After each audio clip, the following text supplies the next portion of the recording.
আল্লাহ বললেন ইব্রাহিম বিশাল বড় কাফেলা বানাও, হজের আঞ্জাম দাও। সাইয়েদনা ইব্রাহিম বললেন আল্লাহ দুদুমরু প্রান্তর, জনমানব শূন্য, মানুষ নাই, পাখি নাই, কেউ নাই, কিভাবে আমি হজের আঞ্জাম দেব?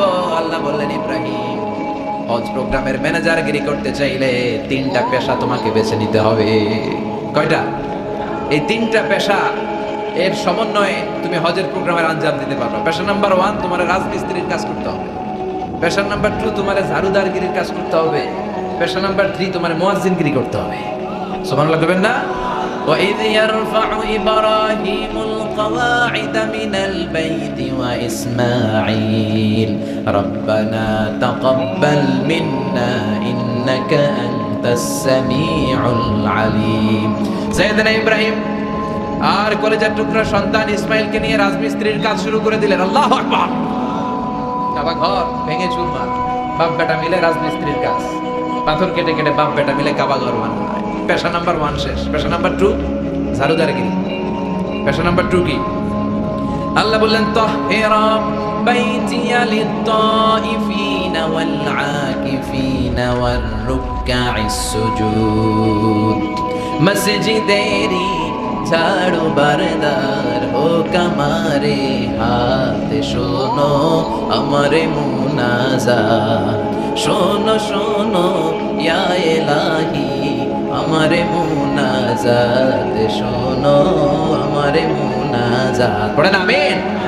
আল্লাহ বললেন তাহহিরা পরিষ্কার করো মানে ঝাড়ু দাও, বাইতি আমার কাবা ঘর, লিত-তাইফিনা তাওয়াফকারীদের জন্য, ওয়াল আকিফিনা ইতিকাফকারীদের জন্য, ওয়ার রুকআইস সুজুদ রুকুকারীদের জন্য, সিজদাকারীদের জন্য। ঝাড়ু দাও। বাপ বেটার রাজমিস্ত্রিগিরি শেষ, এবার ঝাড়ুদারগিরি শুরু। সুবহানাল্লাহ বলেন। এরপর আল্লাহ বললেন 3 নম্বরে মুয়াজ্জিনগিরির কাজ করো। ওয়াআযিন ফিন-নাসি বিল-হাজ্জি ইয়াতুকা রিজালান ওয়া আলা কুল্লি দামিরি ইয়াতিনা মিন কুল্লি ফাজ্জিন আমিক। সুবহানাল্লাহ পড়েন। ও ইব্রাহিম আযান দাও। আযান মানে ঘোষণা, তুমি হজের ঘোষণা দাও। মানুষদের ডেকে বলো আল্লাহ ঘর বানিয়েছেন, এই ঘরে তোমরা হজ করতে আসো। সাইয়েদনা ইব্রাহিম বললেন আল্লাহ আমি আর আমার পোলা ছাড়া কেউ নাই। কেউ আছে? মানুষ নাই, আপনারা কেউ নাই, আমি কার সামনে আযান দেব? আমি কার সামনে ঘোষণা দেব? আল্লাহ মানুষ নাই, প্রাণী নাই, পাখি নাই, দৃশ্যমান কিছু নাই, কোথায় আমি ঘোষণা দেব? আল্লাহ বললেন দাঁড়াও, দাঁড়িয়ে তুমি আযান দাও, ঘোষণা দাও। তোমার এই আযানের আওয়াজটা গোটা বিশ্বের সব মানুষের কানের ভেতরে আমি আল্লাহ পৌঁছে দেব। আযিন ফিন-নাস বিল-হজ্জ, হজের আযান দাও। উনি আযান দিলেন আইয়ুহান নাস ইত্তাখাযাল্লাহু বাইতান ফাহুজ্জু। আল্লাহ একটা ঘর বানিয়েছে, যাদের সামর্থ্য আছে হজে আসো। সুবহানাল্লাহ পড়ে। তৎকালীন সময় গোটা বিশ্বে যারা ছিল সবার কানের ভেতরে এই ঘোষণাটা মানে এই আযানটা পৌঁছে দিয়েছে কে? আমরা তখন ছিলাম পৃথিবীতে, কই ছিলাম?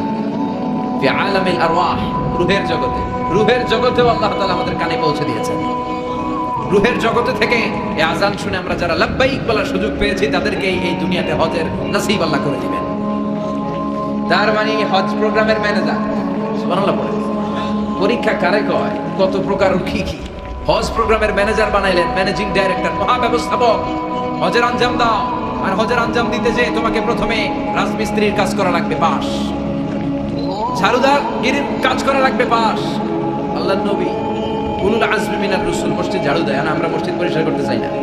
আছে না নাই? বালু দেখলেই মুয়াজ্জিন রে গালি। কথা কর।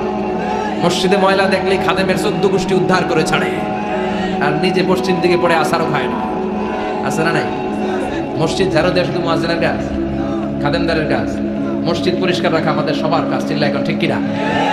যাদের অন্তরে জ্বালা যন্ত্রণা, যাদের দোয়া কবুল হয় না, আপনি মসজিদ ঝাড়ু দিয়ে দেখেন মুহূর্তে দোয়া কবুল হয়ে যায়। অন্তরের জ্বালা যন্ত্রণা দূর হয়ে যাবে, অন্তরের অহংকার নিমিষে কেটে যাবে। যার মানে আল্লাহ বললেন রাজমিস্ত্রি হও, সেটাও হলেন।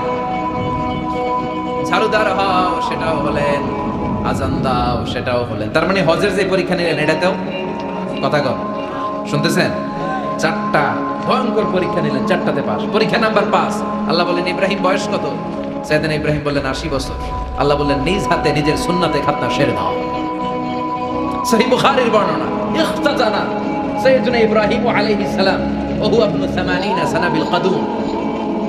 বুখারীর বর্ণনা 80 বছর বয়সে কুঠার দিয়ে লজ্জাস্থানের সামনের চামড়াটা কেটে নিজ হাতে নিজের সুন্নাতে খাতনা সেরেছেন। এমনি এমনি আল্লাহর প্রিয় হন নাই, এমনি এমনি গোটা বিশ্বের মানুষদের লিডার হন নাই। পরীক্ষার পর পরীক্ষা দিয়ে তিনি আল্লাহর সম্মানের চেয়ারে আসীন হয়েছেন। চিল্লায় বলেন ঠিক কিনা? এজন্য আল্লাহ বললেন ওয়াইদ বিতালা ইব্রাহিম রাব্বুহু বিকালিমাতিন ফাতাম্মাহুন্না ক্বালা ইন্নী জাঈলুকা লিন-নাসি ইমামা। ও নবী, স্মরণ করুন সেই সময়ের কথা যখন আমি আমার খলিল ইব্রাহিমকে অনেকগুলো পরীক্ষা নিয়েছিলাম, আর প্রতিটি পরীক্ষায় আমার খলিল সফলতার সাথে উত্তীর্ণ হয়েছিল। ফলাফল স্বরূপ আমি ইব্রাহিমকে জানিয়ে দিলাম, যাও ইব্রাহিম, গোটা বিশ্বের মানুষের জন্য তোমার নেতা বানাইয়া দিলাম। তিনি আমাদের নেতা, leader of the all human being on earth. পৃথিবীতে যারা আছে সবার নেতা। চিল্লা এখন ঠিক কিনা? এত বরকতের মানুষ, এত বরকতের ফ্যামিলি, ওনার ফ্যামিলি যেখানে তাকিয়েছে ওইখানে বরকত, যেখানে পা লেগেছে ওইটা বরকত। যেই মাটিতে হাত দিয়েছে মাটিটারে সোনা বানিয়ে দিয়েছে কে? সাইয়েদনা ইব্রাহিমের পা লেগেছিল একটা পাথরে, ওই পাথরটারে মুসল্লা বানায় দিল কে? ওয়াত্তাখিযু মিন মাকামি ইব্রাহিমা মুসাল্লা। আল্লাহ বললেন ইব্রাহিমের দাঁড়ানোর জায়গার পাথরটারে তোমরা মুসল্লা বানিয়ে নাও। হজ করছেন কারা কারা দেখি? অথবা উমরা, আরো বাড়ছে উমরা গোয়াতে, মাশাআল্লাহ। যাদের হাত ওঠে নাই এরাও যেন আল্লাহ অতি শীঘ্রই হজ করতে পারে, উমরা করতে পারে। আরে কি বরকতের জায়গা! আল্লাহ বারবার নসিব করো তুমি। কি বরকতের জায়গা! প্রতিদিন 120টা রহমত নাজিল হয় এই কাবা ঘরকে কেন্দ্র করে। সিত্তুন আলী তাইফিন, 60টা রহমত যারা খালি তাওয়াফ করে। এই তাওয়াফের ইবাদতটা ওই জায়গা ছাড়া পৃথিবীর কোথাও করা যায়? কথা বলেন। এজন্য 60টা রহমত যারা তাইফিন তাওয়াফ করে, আর 40 লিল মুসাল্লিন, আর 40টা রহমত যারা কাবা ঘরে নামাজ পড়ে। 40 আর 60 100, বাকি রইল কয়টা? ওয়াল 20 লিন-নাযিরিনা ইলাল কাবা। বাকি 20টা যারা তাওয়াফও করে না, সালাতও পড়ে না, খালি কাবা ঘরের দিকে তাকায় থাকে। কাবা ঘরের দিকে ফেল করে তাকায় থাকলো, আমলনামায় 20টা রহমত নাজিল করে কে? এত বরকতের ফ্যামিলি। সাইয়েদনা ইব্রাহিম সন্তান হলো ইসমাঈল, স্ত্রীর নাম হাজার। 3 জনের ফ্যামিলি। চিল্লায় বলেন কয়জন? এই 3 জনের ফ্যামিলির এত বরকত, যেই জায়গায় হাত লেগেছে জায়গাটারে বরকতময় করেছে কে? যেখানে পা লেগেছে বরকত দিয়ে ভরে দিয়েছে কে? সাইয়েদনা ইব্রাহিম রাজমিস্ত্রিগিরি যখন করতেছিলেন, বানাতে বানাতে আর নাগাল পায় না। আল্লাহ বলে এই পাথরটার উপরে দাঁড়া। উনি দাঁড়ালেন। এবার যতটুকু উপরে ওঠা লাগে পাথরটা অটোমেটিক্যালি উপরে উঠে যায়, যতটুকু নামা লাগে অটোমেটিক্যালি নিচে নেমে যায়। পৃথিবীর কোনো পাথরে আপনি ইচ্ছা মতো লাথি মারলেও এখানে পায়ের দাগ পড়বে। সাইয়েদনা ইব্রাহিম ওখানে দাঁড়ানোর সাথে সাথে ওনার ফুটপ্রিন্ট পাথরের মধ্যে লেগে যায়। কাবা ঘরের পাশে গোটা বিশ্বের মানুষের কাছে চিরম্লান করার জন্য, চিরস্মরণীয় করে রাখার জন্য কাবা ঘরের পাশে আল্লাহ এই পাথরটার স্থান দিয়েছেন। মাকাম ইব্রাহিম, বিশ্বনবী তাওয়াফ করার পরেই ওই জায়গায় 2 রাকাত নামাজ পড়তেন। আপনারাও যারা হজ উমরা করবেন, তাওয়াফ করার পরেই মাকাম ইব্রাহিমে 2 রাকাত সালাত পড়ার সুন্নাত। তার মানে পা লাগছে ওইটা হয়ে গেছে আমাদের মুসলমান। সাইয়েদনা ইব্রাহিমের পা যেখানে লাগছে ওটা আমাদের কি? সুবহানাল্লাহ কইবেন না? আর ওনার ছেলের পা যে জায়গায় লাগছে ওটা হয়ে গেছে জমজমের কুয়া। ছোট্ট বাচ্চা ইসমাইলকে রেখে দিয়ে আমরা যারা বলি বিবি হাজেরা, আসলে হাদিসের ভাষায় হাজার। তিনি সাফা পাহাড় থেকে মারওয়া পাহাড়ে দিলেন দৌড়। কোথায় পানি? পানি নাই। মরুভূমির বালির মধ্যে সূর্যের তাপ যখন পড়ে যায়, মরিচিকার মতো ঝলসানির একটা দৃশ্য ভেসে ওঠে, মনে হয় সাগরের পানি, আসলে পানি নাকি। তিনি সাফায় যায়, যে দেখে পানি নাই। মারওয়াতে যায়, যে দেখে পানি নাই। পানির সন্ধানে হাজার আলাইহিস সালাম 7 বার 2 পাহাড়ের মাঝখানে দৌড়াদৌড়ি করলেন। ওই পাহাড়ের মাঝখানে এই মহিলার পায়ের ছাপ লেগে গেল। এই দৌড়াদৌড়িটা আরশের উপর থেকে আল্লাহ এত সুন্দর উপভোগ করেছেন। আল্লাহর কাছে এই মহিলার দৌড়াদৌড়িটা এত ভালো লেগেছে, কিয়ামত পর্যন্ত সব হাজীদের জন্য এই জায়গায় দৌড়াদৌড়িটা আল্লাহ ওয়াজিব করে দিয়েছে। এই জায়গায় দৌড়াদৌড়ি না করলে হজ হবে না, উমরা হবে না। এই দৌড়াদৌড়িটা, মহিলাটার স্যাক্রিফাইস, হৃদয়ের আবেগ আর ভালোবাসাটা আল্লাহর কাছে এত পছন্দনীয় হয়েছে, কিয়ামত পর্যন্ত আল্লাহ চান সবাই দৌড়াবে, আমি উপর থেকে দেখি। ওয়াজিব করে দেন। যার পা যেই জায়গায় লাগছে খালি বরকত। হঠাৎ কল আওয়াজ শুনতে পেলেন। সাফা মারওয়া থেকে দৌড়ে আসলেন কাবার কাছে। এসে দেখলেন ফেলে রাখা দুধের বাচ্চা ইসমাইলের পায়ের ধাক্কায় জমিন থেকে পানি বের হতে শুরু করেছে। কল আওয়াজ। ওনারা আরবি ভাষা জানতেন না। সাইয়েদনা ইব্রাহিম, ইসমাঈল, হাজার এরা সুরিয়ানি ভাষার মানুষ ছিলেন। সুরিয়ানি ভাষায় উনি বসে পানি যাতে মরুভূমির বালুতে লেগে শুকিয়ে না যায়, বালু দিয়ে বাদ দিতেছে। আমরা বাদ দেই না পানি আটকানোর জন্য? দেখেন নাই মনে হয়? দেখেন নাই পানি আটকানোর জন্য বাদ দেই আমরা। হাজার এসে বালু দিয়ে বাদ দিতেছে নিজে নিজে, আর নিজের সুরিয়ানি ভাষায় বলতেছে জাম জাম, মানে থাম থাম, পানি যাইস না তুই। জাম মানে কেফ কেফ, স্টপ স্টপ, থাম থাম, আরে পানি চলে যাস না, থাম থাম। ওনার মুখ নিঃসৃত এই জাম জাম শব্দ দুইটা আল্লাহর এত পছন্দ হয়েছে, কিয়ামত পর্যন্ত আল্লাহ এই কুয়ার নাম জামজামের কুয়া করে দিয়েছে। বরকত আর বরকত। ছেলেকে মিনার প্রান্তরে রেখে জবাইয়ের দৃশ্যটা আল্লাহর ভালো লেগেছে। কিয়ামত পর্যন্ত ঈদুল আজহাতে সবাই আমরা প্রাণী শুইয়ে এরকম জবাই করবো, এটা আল্লাহ ওয়াজিব করে দিয়েছে। যার মানে এমন ফ্যামিলি খালি বরকত আর বরকত। আর আল্লাহ বললেন এই ফ্যামিলিতে আমি কিতাবও দিয়েছি, নবুয়তও দিয়েছি। ওয়াজআলনা ফি যুররিয়াতিহি আন-নুবুওয়াতা ওয়াল কিতাব। সাইয়েদনা ইব্রাহিমের ফ্যামিলির ভেতরে আমি নবুয়ত দিয়েছি, কিতাব দিয়েছি। এই পৃথিবীতে যত নবীর নাম আপনি বলবেন সবগুলো সাইয়েদনা ইব্রাহিমের নাতিপুতি। লক্ষাধিক নবী পৃথিবীতে, 5-7 জন ছাড়া। কজন ছাড়া? উপরের 5-7 জন ছাড়া যত নবী আপনি নাম বলতে পারবেন, যাদের নাম জানি কিংবা জানি না, সব সাইয়েদনা ইব্রাহিমের বংশধর, ওনার নাতিপুতি। ওনার আল্লাহ 86 বছর বয়সে দিলেন সাইয়েদনা ইসমাইল আলাইহিস সালামকে। ওনার বয়স যখন 100 তখন দিলেন সাইয়েদনা ইসহাক আলাইহিস সালামকে। তাহলে ওনার প্রথম ছেলের নাম? দ্বিতীয় ছেলে আওয়াজ করে বলেন, প্রথমটা, দ্বিতীয়টা ইসহাক। দুর্ভাগ্যজনক হলেও সত্য, ইসমাইলের চেনে কোনো নবী আল্লাহ দেন কোনো নবী নাই। সব নবী এই চেনে হাজার হাজার লক্ষাধিক নবী খালি ইসহাকের বংশে না, এই বংশে কোনো নবী নাই। আর এই বংশের নবীরা প্রজন্মের পর প্রজন্ম একে অপরকে বলে যায়, সব শেষে কিন্তু একজন নবী আসবে, এটা হবে শ্রেষ্ঠ নবী, বিশ্ব নবী, ঠিক কি না? একের পর এক নবুয়ত আল্লাহ এই চেনে দিলেন। ইসহাকের চেইনে, সাইয়েদনা ইসমাইলের চেইনে কোনো নবী নাই। এত নবী এখানে এসেছে, এরা ভেবেই নিয়েছে ওই যে শেষ নবী যেটা শ্রেষ্ঠ নবী এটাও এখানেই আসবে। কিন্তু আস্তে আস্তে হাজার হাজার লক্ষাধিক নবী আল্লাহ এইখানে পাঠিয়ে সাইয়েদনা ঈসা আলাইহিস সালামের পরে আল্লাহ স্টপ মেরে দিলেন। স্টপ মেরে দিয়ে 570 বছর পরে শ্রেষ্ঠ নবীটারে আল্লাহ এই চেনে পাঠিয়ে দিলেন। এজন্য আমরা হচ্ছি বানি ইসমাঈল। আমরা কি? বিশ্বনবী হচ্ছেন বানি ইসমাঈল, বিশ্বনবী কি? আর এরা হচ্ছেন বানি Israil. Changing the leadership from বানি ইসরাইল টু বানি ইসমাইল। এজন্য অহংকারীদের পরিণাম শুভ হয় না। এরা নবী পেতে পেতে এই প্রজন্ম অহংকারী হয়ে উঠেছিল আর গালি দিচ্ছিল এই চেইনটা আটকুরা চেইন, নবী আসার দিক থেকে এই চেইনে কোনো নবী নাই, সব নবী এই চেইনে আমরা পাই, আর শ্রেষ্ঠ যে নবীটা আসবে সেটাও এই চেইনে আসবে। আল্লাহ কয় না, আমি খেলা উল্টায় দিব, সব নবী এখানে পাঠালেও শেষ নবী আমি এখানে পাঠাবো না। শেষ নবী আল্লাহ তাআলা সাইয়েদনা ইসমাইলের চেইনে পাঠিয়ে দিয়েছেন। চিৎকার করে পড়েন আল্লাহু আকবার। পৃথিবীর সর্বশ্রেষ্ঠ 3টা ধর্ম, ইহুদিবাদ, খ্রিস্টবাদ আর ইসলাম, এই 3 ধর্মের উৎপত্তি হচ্ছে সাইয়েদনা ইব্রাহিম থেকে। এজন্য এই 3টা ধর্মকে একসাথে বলে অ্যাব্রাহামেটিক ফেইথ, কম্পারেটিভ রিলিজিয়ন। তুলনামূলক ধর্মতত্ত্ব নিয়ে যাদের পড়াশোনা আছে তারা জানবেন এই 3টা ধর্মই আল্লাহর দেয়া। কিন্তু ইহুদিবাদ আর খ্রিস্টবাদ আল্লাহর দেয়া শরীয়তের উপর চলতে পারে নাই, শুধু চলতে পেরেছে ইসলাম। চিল্লা এখন ঠিক কিনা? তো সহজ না আমার ইসলাম আর সাইয়েদনা ইব্রাহিম খলিলুল ইসলাম এক ইসলাম নয়। আমার ঈমান সাইয়েদনা ইব্রাহিমের ঈমান এক ঈমান নয়। চিল্লা বলেন ঠিক কিনা? উনি যুদ্ধ করেছেন নিজের সাথে নিজে, বারবার লড়েছেন, লড়তে লড়তে তিনি আল্লাহর সন্ধান পেয়েছেন। উনি দেখতেন আশেপাশে চলে মাছের পূজা, আমরা আজান দেখি, মসজিদ দেখি, তাফসীর মাহফিল দেখি, উনি দেখেছেন মাছের পূজা। উনি বাইরে দেখেছেন গাছের পূজা, উনি বাজারে দেখেছেন গরুর পূজা, উনি এলাকায় দেখেছেন মূর্তির পূজা। কিন্তু একটা তো ওনার মন বসে না। উনি দেখেন লোকজন আগুনের পূজা করে। কিসের পূজা করে? আবার পূজা শেষ আগুনের মধ্যে পানি ঢেলে দিলে আগুন নিভে যায়। মাথায় ধরে না, কি আমার খোদা কই গেল হঠাৎ করে? এতক্ষণ তো ছিল। ধরে নিলাম ফর এক্সাম্পল আগুনটাই আমার খোদা, এতক্ষণ তো আগুন রে নম নম করতো, তো পানি দেওয়ার পর আমার খোদা গেল? প্রশ্ন আছে না? নাই? দেখেন কিভাবে ইন্টেলেক্ট, রেশনাল, সৃজনশীলতার বুদ্ধিমত্তাকে তিনি কাজে লাগিয়েছেন। খেয়াল করেন, আমরা চিন্তা না করে সিলে কান নিচে শুনে দৌ আছে না? নাই? তো যাচাই করারও প্রয়োজন বোধ করি না, ভেরিফাই করার প্রয়োজন বোধ করি না। এটা মহামারীর আকার ধারণ করেছে আমাদের সমাজে, সমাজটা শেষ। সাইয়েদনা ইব্রাহিম ভাবলেন আগুন আমার রব হয় কি করে, এটাতে পানি ঢাললে এটা গেল কই? তিনি বললেন না, আগুন আমার খোদা হতে পারে না। এরপর দেখলেন সবাই গাছের পূজা করে। কিসের পূজা?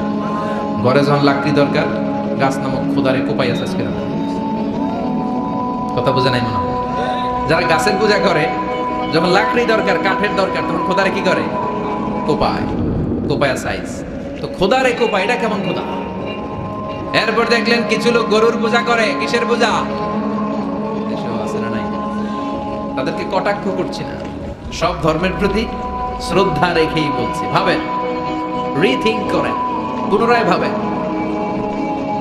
তো তিনি দেখতে পেলেন গরুর পূজা করে, আবার যখন জুতা বানানো দরকার গরু জবাই করে গরুর চামড়া দিয়া জুতা বানায় পড়ে। আছে না নাই? আমাদের হিন্দু ভাইরা তো চামড়ার জুতা, গরুর চামড়ার জুতা পরে না, না? হ্যাঁ, আছে না নাই? তো এইটারে খোদা মানে কি করে? খোদার গায়ের চামড়া দিয়ে জুতা, কত বড় বেয়াদব! চিন্তা করছেন? খোদার গায়ের চামড়া দিয়ে ওই বেয়াদবটা পায়ে জুতা পড়ে, মাথায় ধরে? একটাও সাইয়েদনা ইব্রাহিমের মাথায় ধরে না। এরপর সাইয়েদনা ইব্রাহিম দেখলেন মূর্তির পূজা করে, বিশাল বিশাল মূর্তিগুলোর সামনে দাঁড়িয়ে চোখের পানি ছাড়ে পড়ে। जो तो मिटाना चाहे जीवन का तृष्णा सुबह शाम बोल बंदे कृष्ण कृष्ण कृष्ण। আছে না নাই? মূর্তিগুলোর সামনে যে পড়ে বন্দে মাতরম বন্দে মাতরম, জয় জয় রাম সীতারাম জয় জয়, হরে কৃষ্ণ হরে রাম, ওম নমঃ ভগবতে বাসুদেবায়। আছে না নাই? তো ওনার এটাও মাথায় ধরে না, কারণ উনি দেখলেন কিছুক্ষণ আগে এগুলোর মাটি কাদা দিয়ে মূর্তি বানাইছে ওরা, এরপরে ডিজাইন করে এগুলোর সামনে ওম নমঃ পড়ে। তো এটা ওর খোদা হয় কেমনে? যারা বানাইলো এরাই না মূর্তির খোদা। কথা বলেন, বুঝে শুনে উচ্চার করেন। কাদার মাটি দিয়ে আমি মিজানুর রহমান আসার একটা মূর্তি বানালাম, মূর্তি বানিয়ে এটার আগুনে পুড়ে শক্ত বানালাম, এরপর আমি নিজ হাতে রং তুলি দিয়ে ডিজাইন করলাম, এরপরে এটার আমি বসালাম। বলেন তো আমি এটার স্রষ্টা না এটা আমার স্রষ্টা? এটার বানাইছে কে? মিজানুর রহমান আসার এই মূর্তির স্রষ্টা। চিল্লা এখন ঠিক কিনা? তো যেটারে আমি বানালাম এটার আবার ওম নমঃ ভগবতী হবে?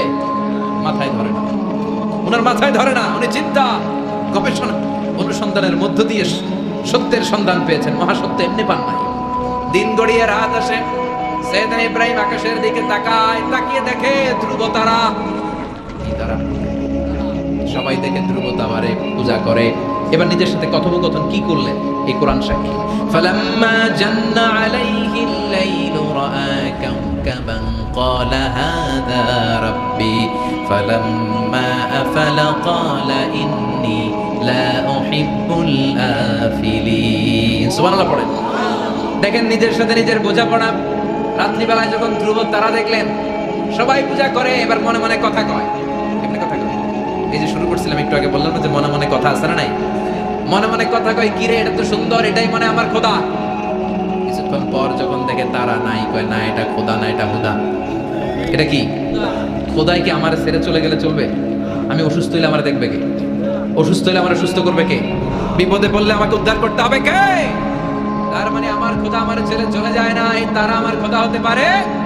ফালাম্মা জান্না আলাইহিল লাইলু রাআ কাওকাবান ক্বালা হাযা রাব্বি ফালাম্মা আফালা ক্বালা ইন্নী লা উহিব্বুল আফিলিন ফালাম্মা রাআল কমারা বাযিগান ক্বালা হাযা রাব্বি ফালাম্মা আফালা ক্বালা লাইন লাম ইয়াহদিনি রাব্বি লাকুনান্না মিনাল কওমিদ দাল্লিন। পড়েন আল্লাহু আকবার।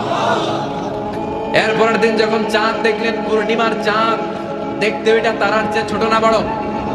কম সুন্দর না বেশি সুন্দর?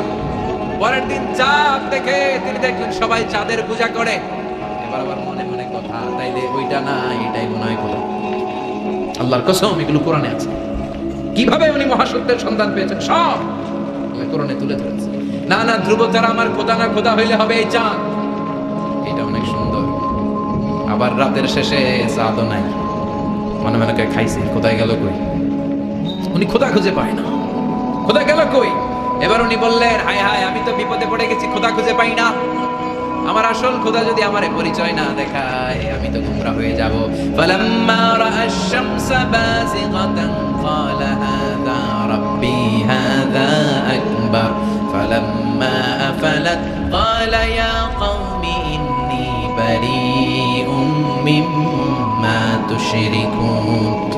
এরপরের দিন সকালবেলা পূর্ব দিগন্ত থেকে যখন দ্বীপ্রহরের জলে সূর্যটা উঠলো, গগন বিদারী তাপ দিয়ে গোটা বিশ্বটারে আলোকিত করে জানান দিয়ে যখন জলে সূর্যটা উঠলো, তিনি বললেন না না ধ্রুব তারা খোদা না, চাঁদও আমার আমার খোদা হলে হতে হবে এই সূর্যটা, ঠিক কিনা?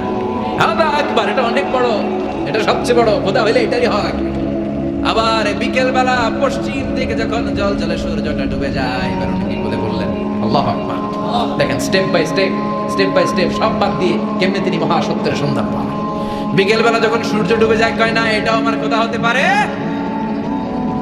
এরপর তিনি দ্ব্যর্থহীন কণ্ঠে ঘোষণা করলেন ইন্নী ওয়াজ্জাহতু ওয়াজহিয়া লিল্লাযী ফাতারাস সামাওয়াতি ওয়াল আরদা হানিফান ওয়া মা আনা মিনাল মুশরিকিন। সুবহানাল্লাহ পড়ে।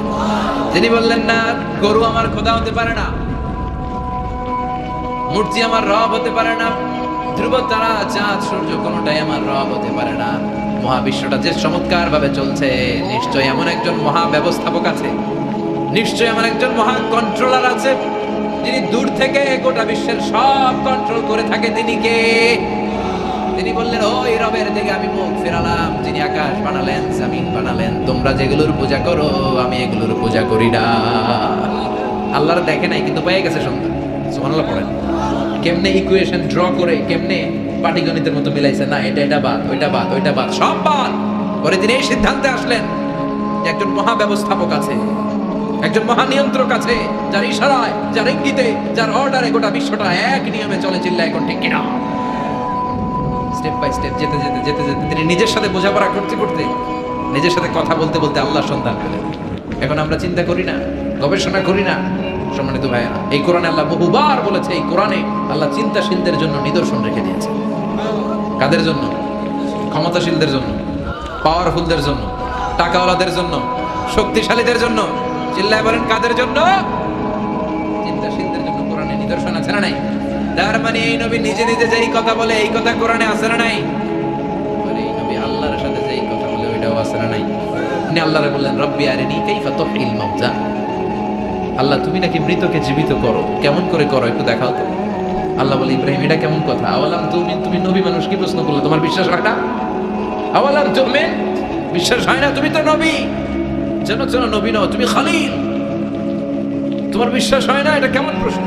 সাইয়েদনা ইব্রাহিম বললেন বালা, বিশ্বাস হয়, কিন্তু দেখলে ভালো লাগবে, দেখলে ভালো লাগবে, অন্তরটা ঠান্ডা হবে। এজন্য সবকিছু দেখে নেবেন। বাজারে মাছ কেনার সময় কথা কয় না, কিভাবে নেবেন? মুরগি কেনার সময়, হ্যাঁ, সব কিছুর সময়, বিয়ে করার সময় কথা কয় না, শরম পাইছে, জোরে বলেন। বিয়ের সময় বিষ্ণু বলেছেন দেখে নাও। সুবহানাল্লাহ পড়েন। দেখে নাও, দেখে শুনে নাও, ক্লারিফিকেশন খুব দরকার। এইটা না থাকাতে সমাজে অনেক ভেজাল।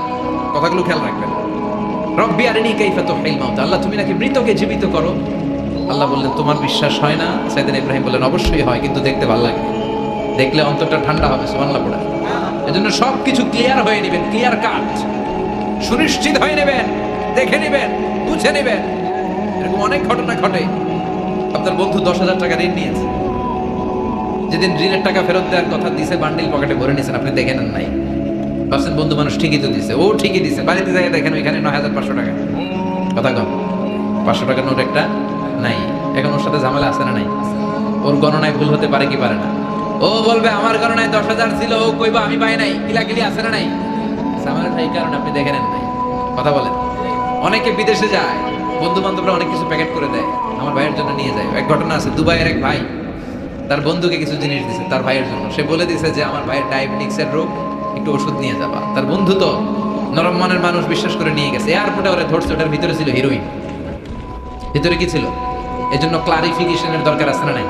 আপনি ক্লারিফাই করে নিলে কোনো সমস্যা হবে? সাইয়েদনা ইব্রাহিম বললেন বালা ওয়ালাকিন লিয়াতমাইন্না কলবি। আল্লাহ অবশ্যই বিশ্বাস করি, কিন্তু দেখতে পারলে কলিজাটা ঠান্ডা হয়ে যাবে।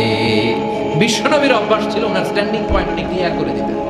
বুখারীর বর্ণনা, ওনার স্ত্রী আমাদের আম্মা জান সাফিয়া বিনতে হুয়াই ইবনে আখতাব, সাফিয়া বিনতে হুয়াই ইবনে আখতাবকে নিয়ে উনি ইতিকাফ অবস্থায় মসজিদে বসে আছেন। আলো আবছা অন্ধকার। সাফিয়া বিষ্ণুকে বিদায় দিয়ে বের হয়ে যাবেন। In the meantime Vishnu দেখলেন দুইজন সাহাবা হেঁটে যাচ্ছে। সাহাবারা হুট করে বিষ্ণুনবীর দিকে তাকালেন, তাকিয়ে দেখে বিষ্ণুনবীর সাথে একজন মহিলা নেকাব পরা। দেখেই সাহাবারা মুখটা ঘুরিয়ে দ্রুত চলে যেতে লাগলেন। বিষ্ণুনবী বললেন এই আলা রিসলিকুমা, দাঁড়াও। বুখারীর বর্ণনা। বিশ্বনবী ওখানে গেলেন, যে বললেন সাহাবারা আসসালামু আলাইকুম। ওয়ালাইকুম আসসালাম। ইন্নাহা উম্মুকুম সাফিয়া, ওই যে পর্দার আড়ালে একটা মহিলার সাথে আমারে বসা দেখছো, এটা তোমাদের মা, আমার স্ত্রী সাফিয়া। সাহাবারা বলে সুবহানাল্লাহ, ইয়া রাসূলুল্লাহ, আপনি এটার ব্যাখ্যা দিতে এসেছেন কেন আমাদের কাছে? আমরা কি কিছু মনে করেছি নাকি? আপনি কোনো মহিলার সাথে বসা মানে তো আমাদের আম্মাজানের সাথেই বসা। বিষ্ণু বললেন না, তোমরা মনে করো না, কিন্তু কিছুক্ষণ পর শয়তান তোমাদের হৃদয়ে খুঁতখুঁতানি ঢুকায় দেবে। যাওয়ার সময় মনে মনে ভাববা, কি রে নবী কার লগে বসা? না, আম্মাজানের সাথেই বসা। একটু পরে আসলে কি আম্মাজানের সাথে বসা, নাকি অন্য কেউ ছিল?